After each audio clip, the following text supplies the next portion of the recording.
నమస్తే BCN news కి స్వాగతం. నా పేరు నీలిమ. ముందుగా ముఖ్యాంశాలు. భారీ నీటి ప్రాజెక్టులకు 15,513 కోట్లు, చిన్న ప్రాజెక్టులకు 1227 కోట్లు. అసెంబ్లీలో కీలక తీర్మానం ప్రవేశపెట్టిన మంత్రి నిమ్మల.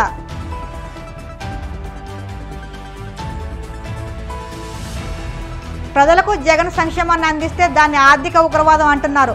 చంద్రబాబు ప్రజల మెదడులోకి విషయాన్ని నింపే ప్రయత్నం చేస్తున్నారన్న మాజీ మంత్రి కన్నబాబు.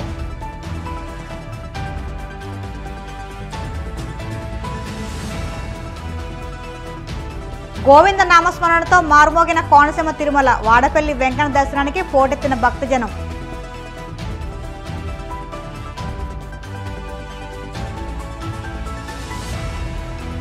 తిరుమల శ్రీవారిని దర్శించుకున్న సినీ నటి అదితి గోవిత్రికర్.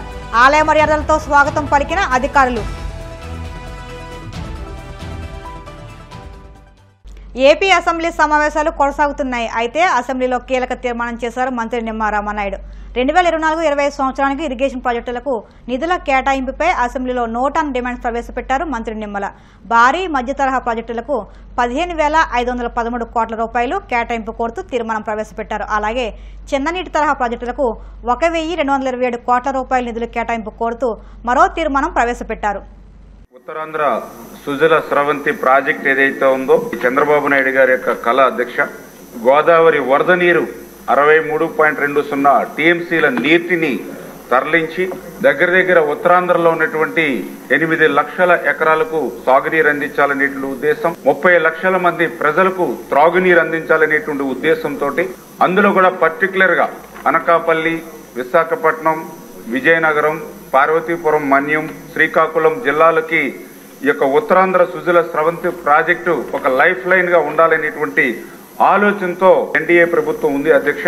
ఇంత ఇంపార్టెంట్ అయినటువంటి ఉత్తరాంధ్ర సుజల స్రవంతి మరి ఏదైతే ఆ రోజు 2009లో మరి 7,214 కోట్లకి పరిపాలనా పరమైనటువంటి అనుమతులు ఇచ్చారు తప్ప తర్వాత ఈ యొక్క పనులకు సంబంధించి ఏ మాత్రం కూడా జరిగినటువంటి పని.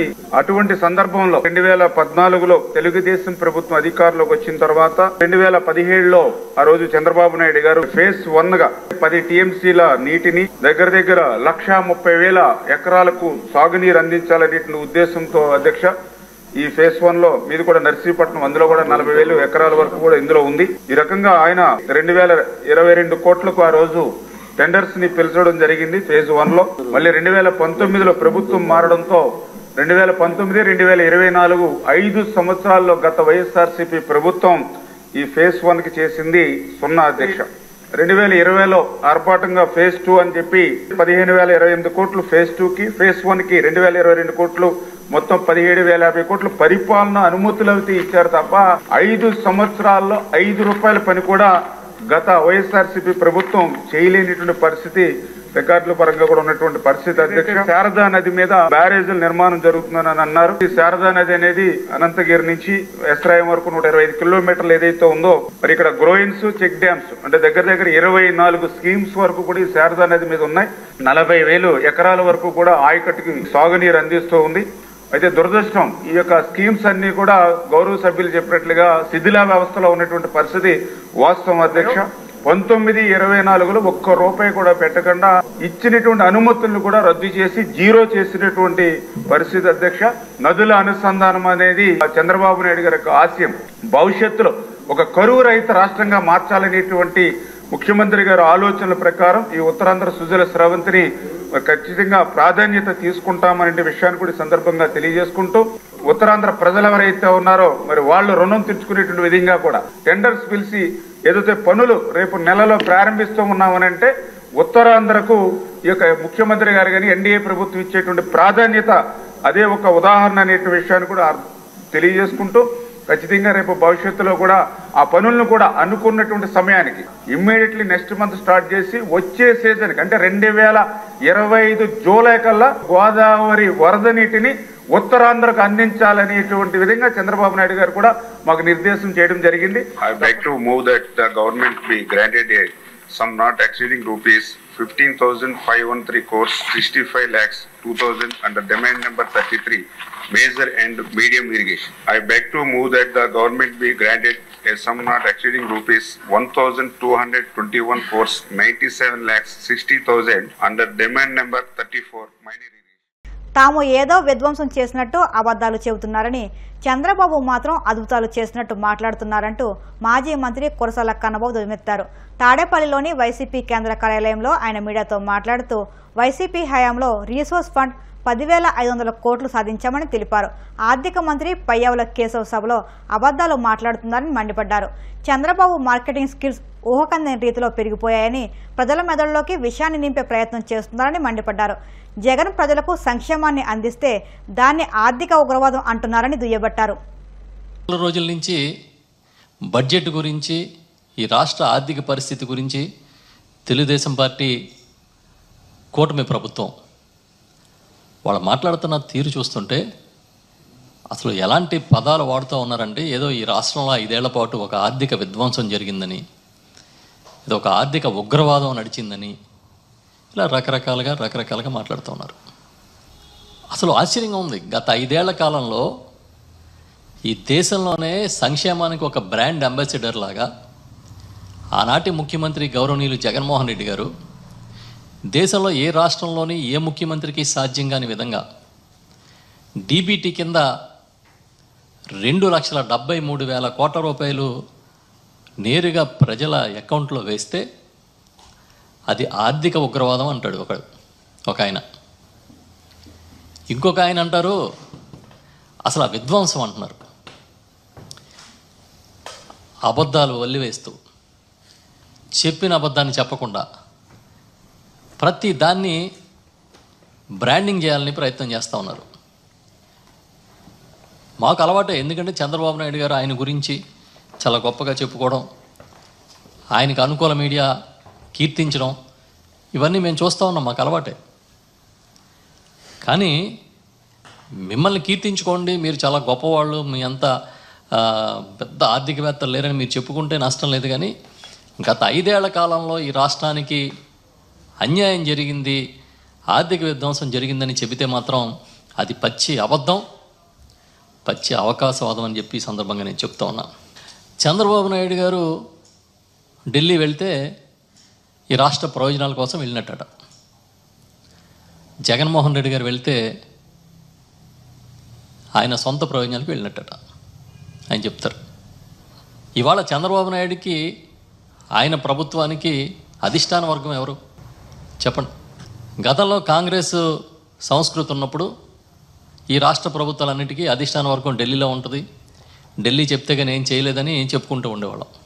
ఇవాళ చంద్రబాబు నాయుడు గారికి అధిష్టాన వర్గం ఢిల్లీతో మాట్లాడి నిర్ణయాలు తీసుకునే పరిస్థితిలో ఉన్నాడు ఆయన చెప్తా ఉన్నారు.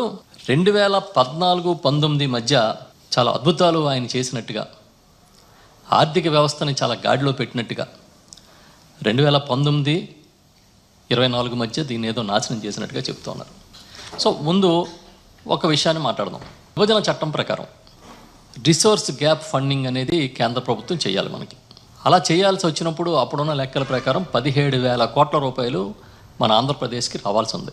ప్రత్యేక ప్యాకేజీలని పండగ చేసుకుంటున్న రోజుల్లో చంద్రబాబు నాయుడు గారు 5 ఏళ్ల కాలంలో ఆయన తీసుకొచ్చిన రిసోర్స్ గ్యాప్ ఫండింగ్ 3,900 కోట్లు. ఆ తర్వాత ఇంకా మనం రాబట్టలేమో, మన వల్ల కాదని చెప్పి అసలు ఆ అంశాన్నే కనునింటిగా వదిలేసి పక్కన పెట్టేశారు. 2019లో జగన్మోహన్ రెడ్డి గారు మళ్ళీ అధికారంలోకి వచ్చిన తర్వాత, వైఎస్ఆర్ పార్టీ ప్రభుత్వం ఏర్పాటు అయిన తర్వాత, అప్పుడు మళ్ళీ రిసోర్స్ గ్యాప్ ఫండింగ్ అనేది మనకి చాలా రావాల్సి ఉంది, ఏ పరిస్థితిలో మనం తెచ్చుకోవాలని చెప్పి భావించి దానిపైన కేంద్రంతో మాట్లాడి పెద్ద ఎత్తున వాళ్ళని ఒప్పించడానికి ప్రయత్నం చేసి 10,460 కోట్ల 87 లక్షల రూపాయలని విడుదల చేయించారు. కోనసీమ తిరుమలగా వర్ధిల్లుతున్న వాడపల్లి శ్రీ వెంకటేశ్వర స్వామి ఆలయం భక్తులతో కిటకిటలాడుతుంది. శనివారం స్వామికి ప్రీతికరమైన రోజు సందర్భంగా ఆలయంలో ప్రత్యేక పూజలు నిర్వహించారు. స్వామివారి దర్శనానికి వచ్చిన భక్తులకు ఎలాంటి ఇబ్బందులు తలెత్తకుండా ప్రత్యేక ఏర్పాట్లు చేసినట్టు ఆలయ అధికారులు తెలిపారు. భక్తులు అధిక సంఖ్యలో హాజరై స్వామిని దర్శించుకుని మొక్కులు చెల్లించుకున్నారు.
ఇప్పుడు కాసేపు ప్రకటనలు.